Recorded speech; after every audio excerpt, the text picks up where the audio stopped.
red, nothing. People still go through. The police is here, they need to stop the traffic. And even that, sometimes they don't even follow it.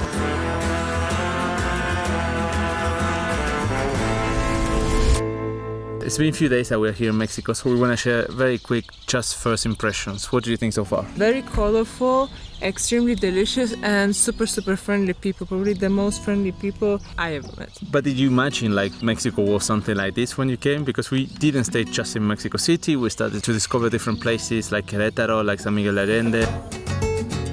I'm from Mexico City, which is a 3-hour drive from here. Well, local enough. So what is San Miguel de Allende that everyone is talking about this place? This place is beautiful. It has this church back here that is built with this special kind of stone that is only extracted from the mountains and from the area around here. The natural stone is that color, which is kind of romantic. A lot of weddings are hosted here.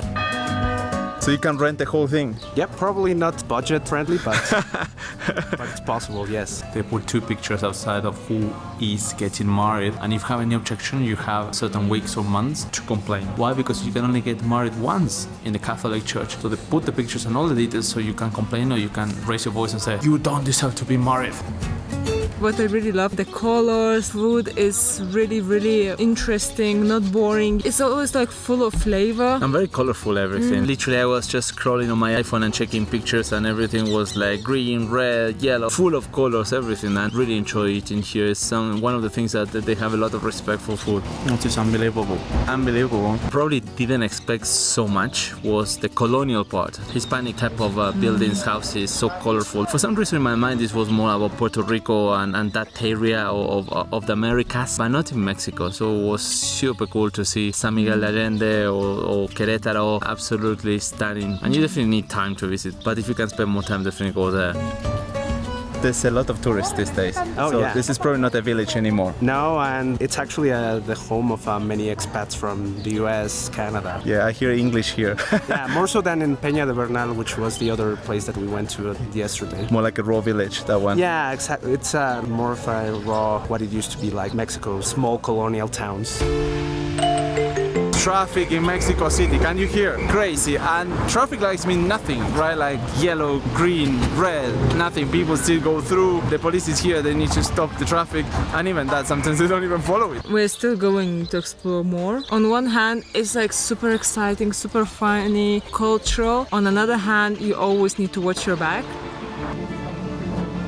Bothering me a little bit. Okay, so let's talk about safety. Yeah. There's 2 versions. One version is that Mexico is extremely unsafe, that you're gonna die. It's not like that. On the other hand, it's not Finland, right? It's not Norway. I think like everywhere else, you just need to check your belongings. Probably the difference is that coming from some places in Europe, you're more used to having your phone, your camera, and vlogging and stuff like that, and nothing really happens.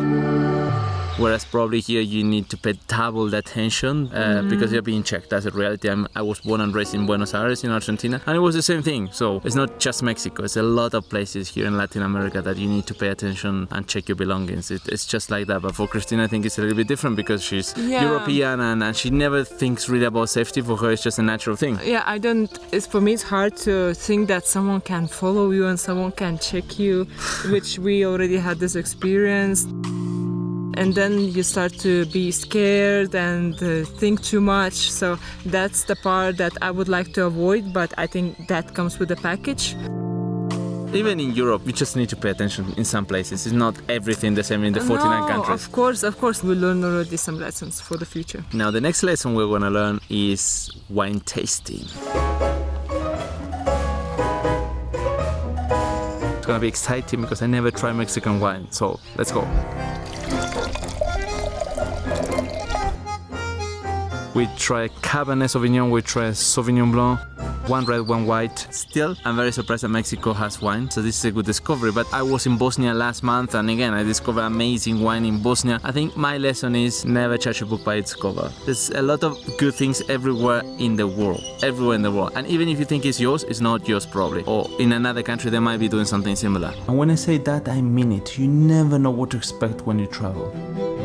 And look, if you're a local or you've been to Mexico before, you know that we've barely scratched the surface on this beautiful country. But we can't wait to show you what else we discover. So as always, see you next week and let's keep discovering Mexico. Hasta la próxima, amigos.